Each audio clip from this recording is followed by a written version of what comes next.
to the SJ Child Show. This episode is sponsored by Water and Body Basics.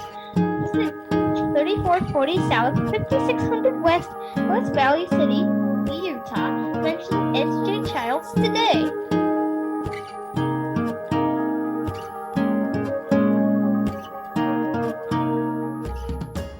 Hi, and welcome to the SJ Childs Show. I'm your host, SJ Childs, and today I have a very, very special guest, Dr. Barry Prizant. He is the author of Uniquely Human and also podcast of Uniquely Human. And I should have looked into more, but have you authored other books other than that? Well, Uniquely Human is really the first mainstream book. But yes, I've authored 3 other books that are more kind of technical, the CERTS model, our educational model, Yes. and then some edited books. So that was more for kind of the speech language, special ed, academic community. Yes. Wonderful. I'm so honored and just so happy to have you on here with me today. I personally, have been kind of living my life authentically through Uniquely Human style, basically, before ever having, read the book and being able to. So when I did pick it up and read it, I was so drawn to it and felt so resonated with your stories and just the view you are trying to give the world of what autism should be looking like to other people, and the way people just need to start treating other people like human beings, like we are, so that we can all come together in a much better way.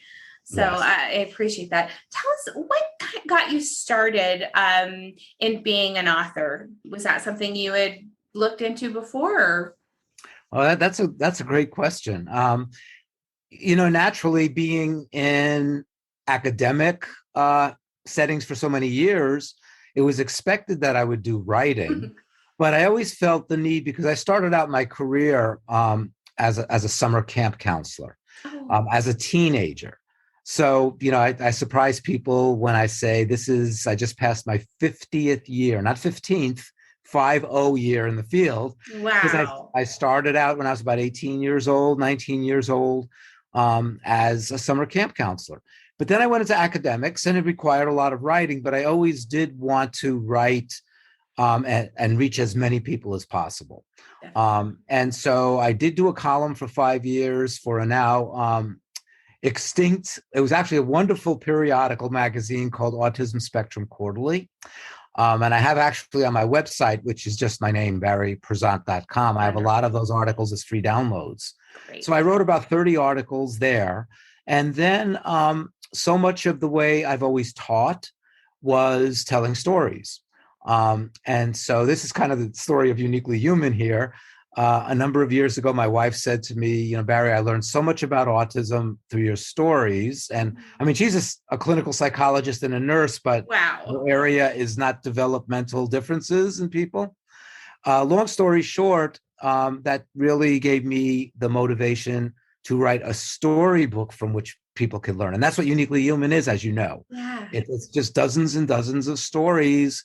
And some people pull away from those stories what resonates with them, as many of them did with you. Yeah. Or in some cases, I directly teach concepts in a way that's so much more accessible.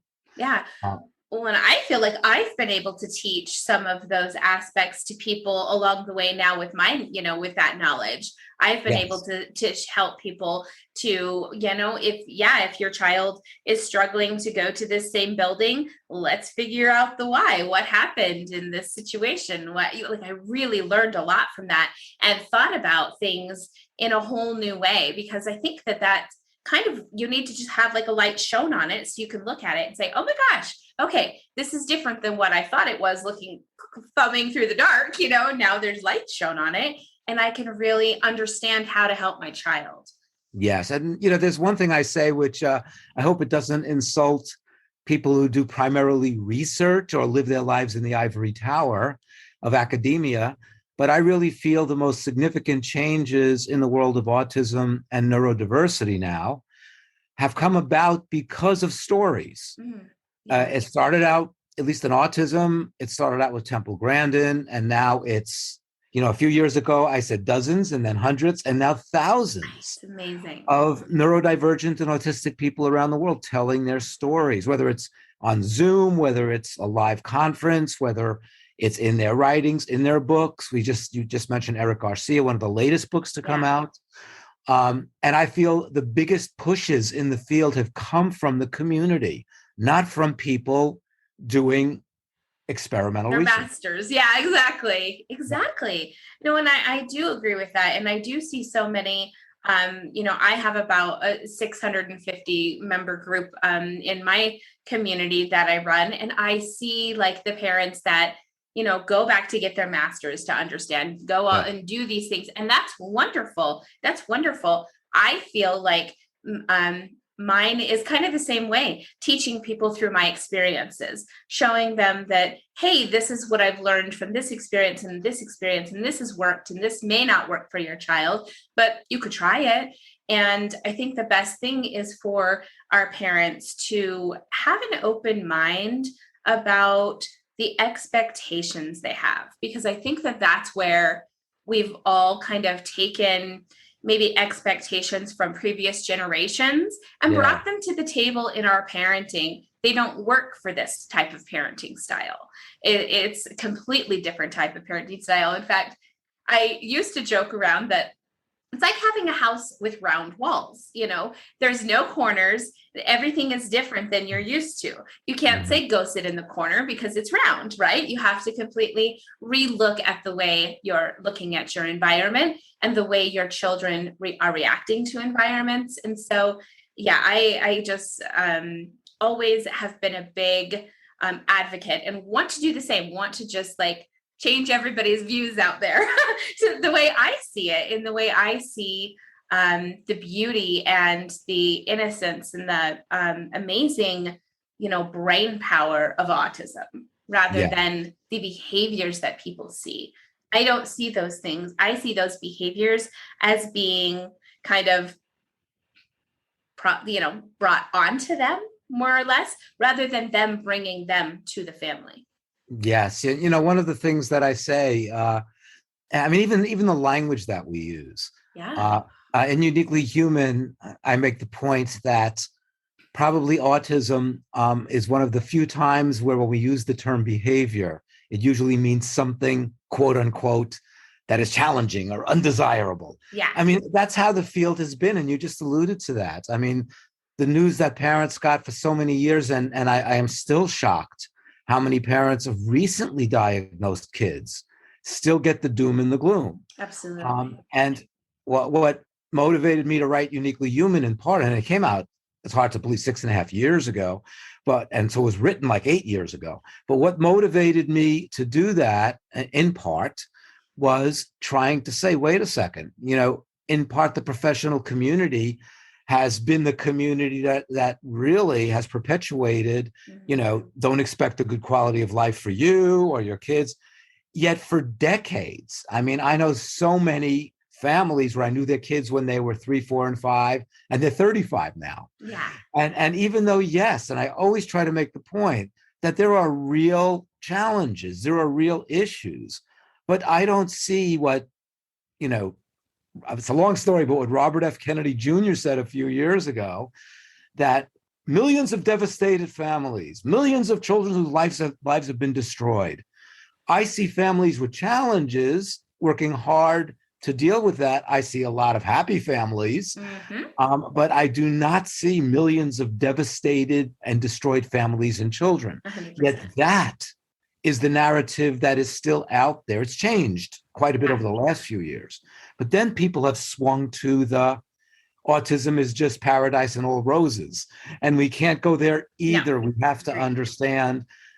And I think it's most, for me, being a professional and not having a child on the spectrum, for me, it's most respectful to say we can look at the cup half full, but still acknowledge the challenges and support families and support kids appropriately. Yeah, isn't that the truth? And it is so, I just had an interview a few months ago with a trans autistic adult. And he was so incredible with his being able to share his story. It was so vulnerable. And the way he expressed the feeling when his parents had said, we were just devastated when we got the news, and how much that hurt him. And it really made me take a step back and think, oh my gosh, I say that to parents all the time. I share that same sentiment with other parents. Excuse me.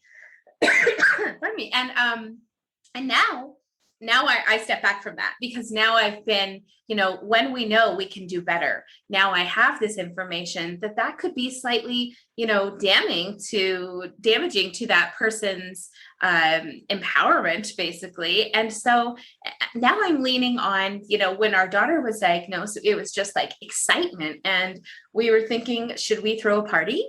Should we have like a welcome to autism party for her? Tribe, yeah. Right? Because I feel like the autism families that I have now in my life, we are such a tight-knit community. We love one another. We support one another. And I don't ever see, especially in our group that I run, I don't ever see people, like being down on each other or anything like that. And I think that's such a beautiful, beautiful thing that we can all come together in this community. And it's like a special club, that the rest of the world just doesn't even understand. Well, you brought up a couple of points there that I want to follow up on. First of all, a little shameless plug here.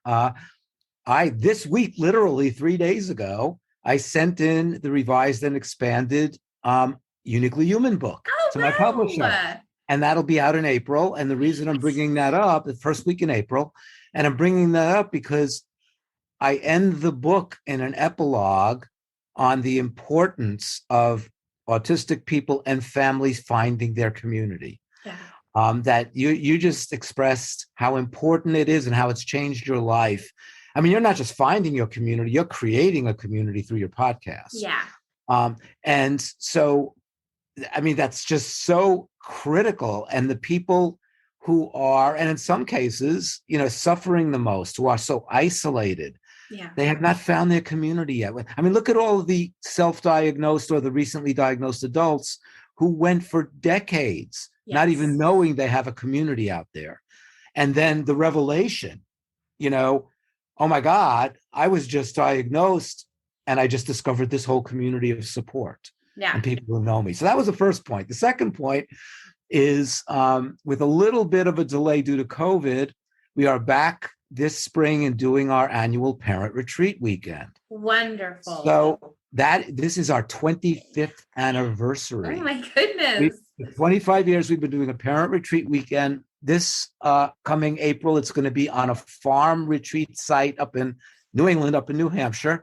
And you talk about building community, 50 to 60 parents, many of whom don't, some of them know each other, but many of whom don't, many of whom I don't know until they come to the retreat. And that sense of bonding, that sense of it's either great to be back with our tribe or we have found our tribe. Yeah. And the number one thing that parents say is we walk into the retreat, it's a weekend retreat, and it's kind of like, we don't have to explain ourselves. We could say the most outrageous things that have happened to our family, sometimes outrageously funny, and people just get it. Yeah. And that's what it means to be in a community with shared experience. Isn't that the truth? No, I completely agree with that. And even though I haven't had in-person retreats, I often have just online support chats in our group.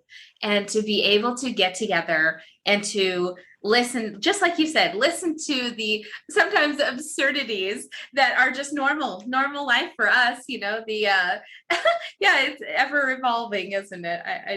That is so funny. And being able to share things that you would never share with other people because you have no 100%. Idea how they'd respond. Yeah, definitely. And, I think for our family, what we really, why the community was so important for us is because we didn't get the same support from our own families. We've been isolated from our families. We haven't attended family dinners, get-togethers for over a decade, probably, or close to a decade. And that's a really long time to lose connection with family members because they have other expectations. They have other ideas of how we should be treating our kids or behaving Exactly. with them.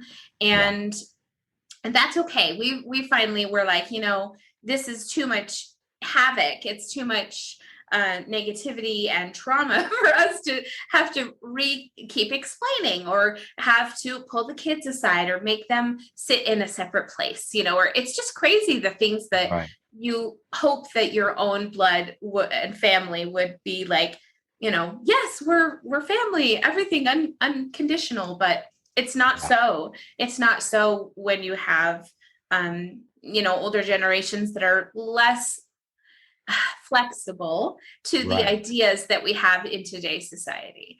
So yeah, it's I actually have a recommendation, if I might just I love interject, it. Please. because I mean, I'll just say it this way: one of the hallmarks of my career is I've always worked closely with families, and a lot of families are close friends, and I've seen the journey for 2-3 decades these families have been on. And what I always like to recommend under those circumstances, which is so painful, when you have to feel the best way is for us to distance ourselves or people distance themselves, is, that in most cases, they're coming from a place of really trying to help, even though it may be judgmental help.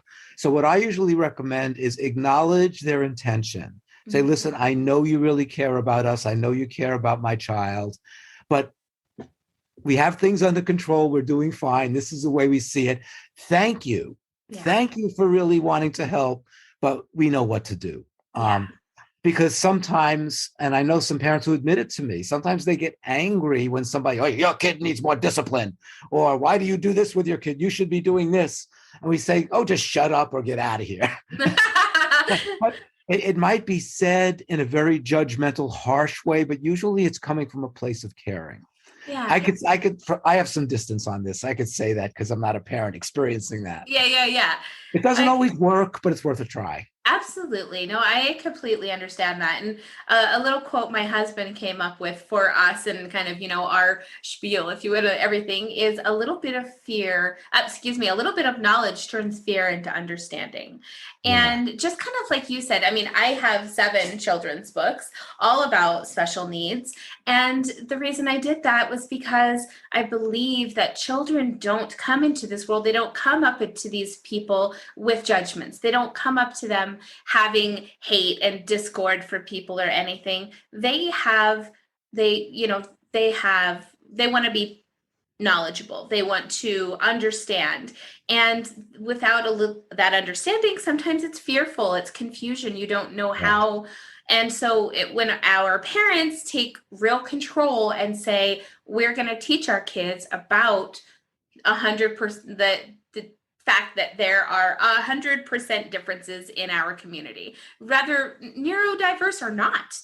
Our whole world is made up of diversity. I don't understand how it's such a hard thing to accept for the general community. But it is so interesting. But I think that it starts with that. It starts with teaching our children, our special needs children, our neurotypical children, that differences make up who we are.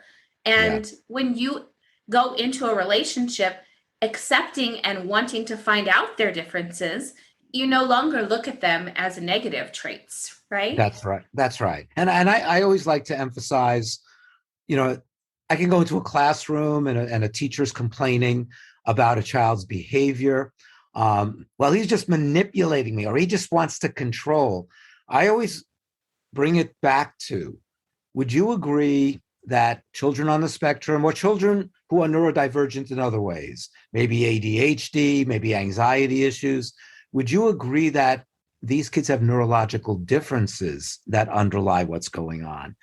And for those people who can embrace that, you're no longer blaming the child. Yeah. But then you go back to that.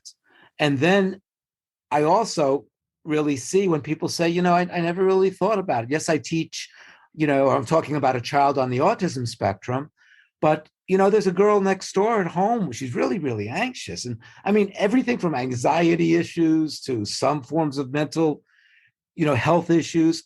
are all now being discovered as having a neurological basis. Mm-hmm. And so that's one of the biggest problems that I see.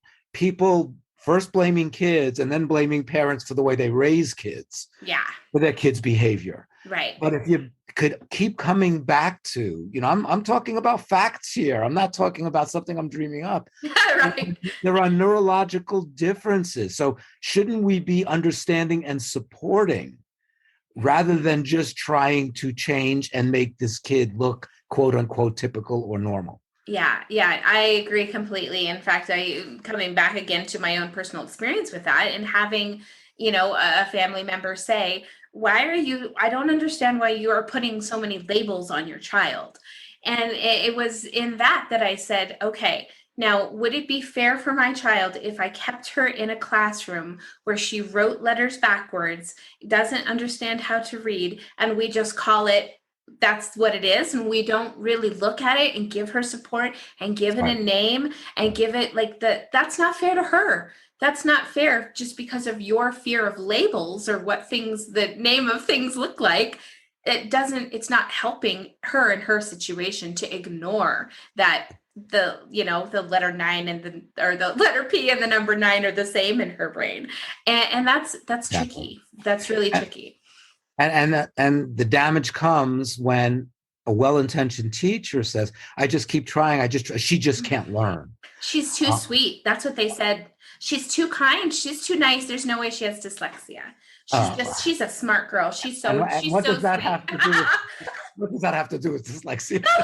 Heavens. I know. I'm gonna have to go bring these two teachers in and have a little powwow with them. I think a little meeting of the minds.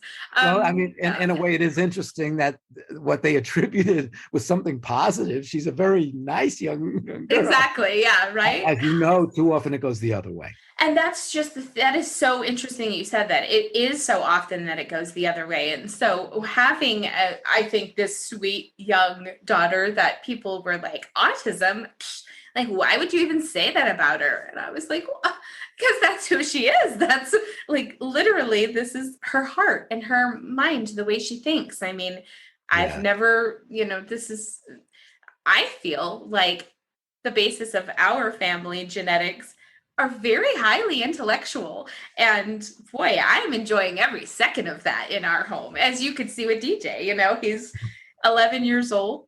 He speaks or has memorized, I should say, 109 languages. And incredible. The periodic table, he just, that's what he does all day long. And when we had him, he was diagnosed at 16 months, so very, very early. But when we took him to a neuropsych, when he was 8 and we had his IQ tested, the doctor said the same things as you had said previously. He'll never leave the house. He'll never have a job. He will, you'll have to teach him how everything was just so daunting and like this death sentence for us to have this child at home with us. And I was so disappointed in that session and the way that things happened. That gave me, it was very disconcerting because here I'm coming to you with this child who is 8 years old and is in a 10th grade math level. And you're going to tell me he has no future? Like, at this point, I think he can work at the FBI, come on. and I mean, doesn't that kind of put a nail in the coffin of professionalism? Right? I mean, it's how can a person who is degreed, credentialed to be a professional, say things that he or she has no knowledge about? Yeah. I mean, one of the things we're beginning to discover now, especially with adult diagnosed people on the spectrum, is how many people are successful in what they're doing. Exactly. If they're supported well, if they're understood. So people are saying things like that they said about your son with no knowledge of long-term outcomes of people with autism. Right. It's like a fortune teller. I just paid $800 for this fortune teller to doom and gloom. That's right. And it's just a shame because without being able to see, I think it says more about that professional saying that it does about the child. One of my favorite sayings is, over the years, I get to read lots of reports on kids.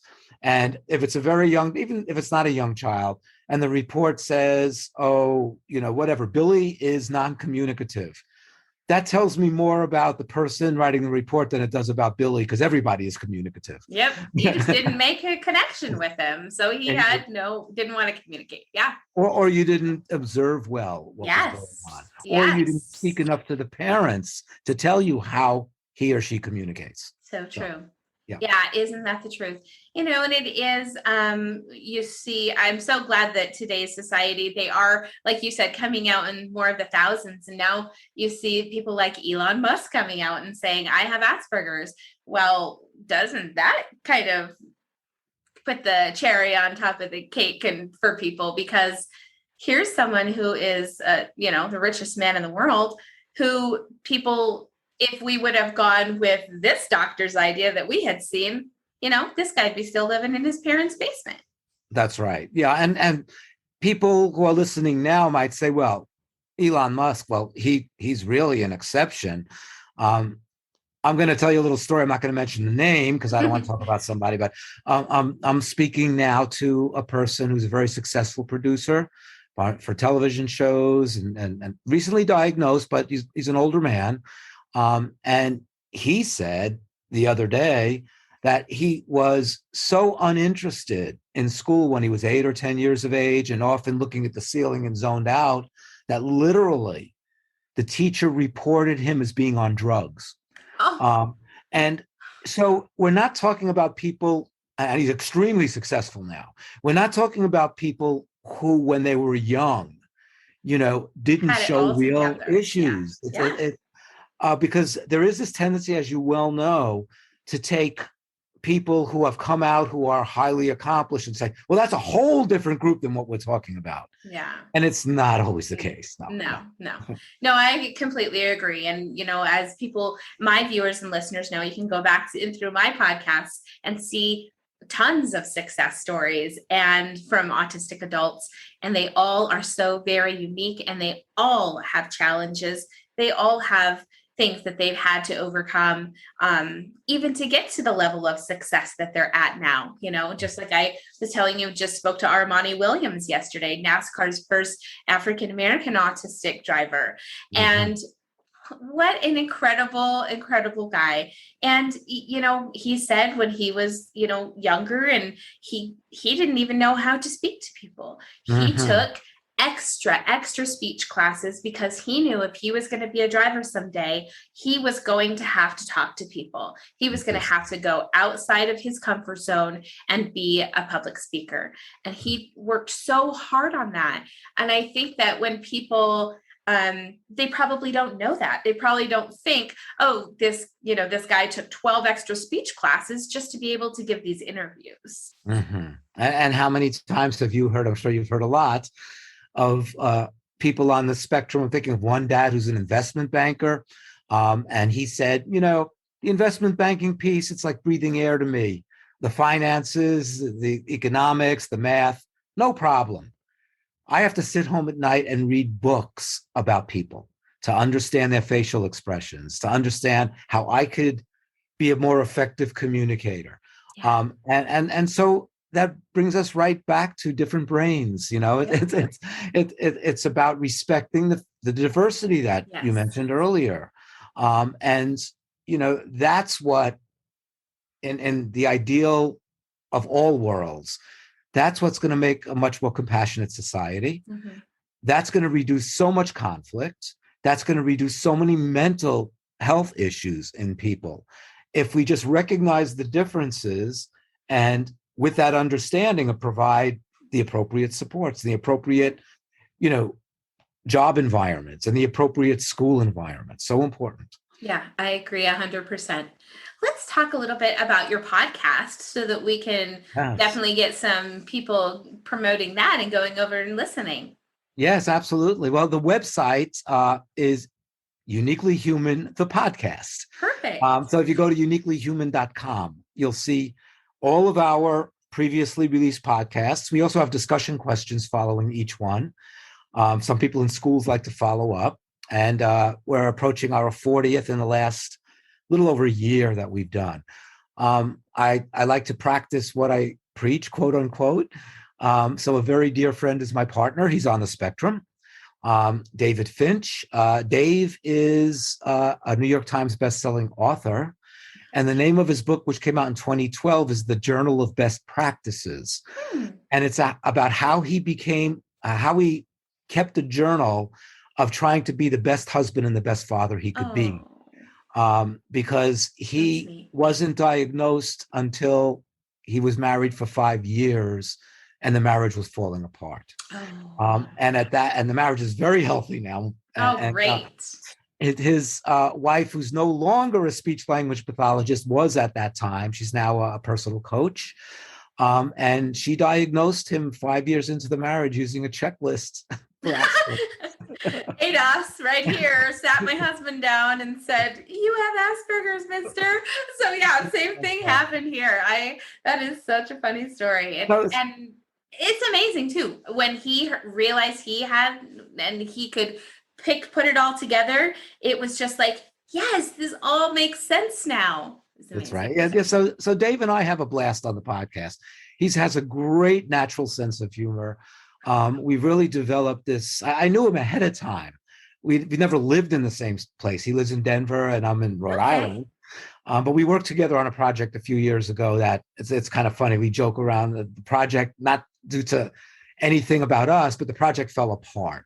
It was to develop a big center out in Colorado, and it wasn't well thought out, and it fell apart. But make lemonade out of lemons. We became very good friends. Yeah. And then we got back together just about a year and a half ago with the Desire podcast. Has received wonderful accolades. I like to pride for me and Dave. We're ratings of 4.9 out of 5 on Apple Podcasts. And the people we interview say, this is one of the best and most fun interviews we've had. So what we try to do is strike that balance. And I think it sounds like you're doing the same, between approaching serious topics, but making sure that there's also a lightness. Yeah. And an appreciation for what happens when you live a life that's a little bit out of the mainstream. That's right. Or a lot out of the mainstream. Yeah, definitely. The old story of, people on the spectrum think out of the box. No. They don't even know there's a box there. I know. That's why I say we're sometimes like gypsies that live in a home. Like we have no ties to any rules, or, obviously we live by civil law. But as far as, just rules of when it's time to eat dinner, where you have to sit, or what time it is to go to bed when each person is tired, there's a specific, it's just doesn't happen for us. It's what it comes down to is you establish and respect a different culture. Yeah. And of course, that's something that a lot of adults, some of the strongest advocates out there for autism, adults on the spectrum, are saying, please recognize we have a different way of communicating. We have a different way of approaching the world. One of my dear friends, very active online, Becca Laurie Hector. And Becca says, well, wait a second. You want to talk about a different culture? And she gives wonderful presentations. And she showed a slide of the kind of a preferred typical wedding for neurotypical people. And it's a noisy room and everybody's screaming and everybody's dancing. And then she said, and she's married, and she said, now here's at least my idea of a perfect autistic wedding.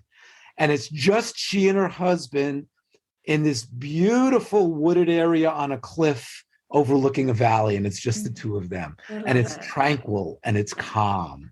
I'm not saying that's the same for all autistic people, but this point of, I think it leads to more respect if we say there are cultural differences that are based in neurological differences. Yeah. And I think gets back to that notion of find your tribe. Yes, definitely. And just, give grace to one another, give grace to people, give understanding. Everybody's on their own part of their own journey. I remember when my very first interview, in fact, how funny, I would remember this right now, with Shannon Penrod of Autism Live.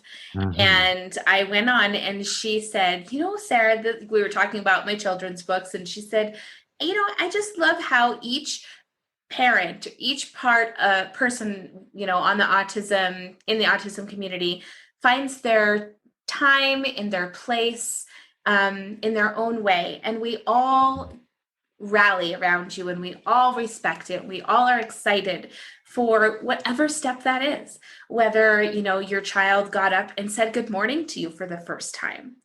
I will never forget the first time DJ said thank you after opening a present. He must have been 6 or 7 years old.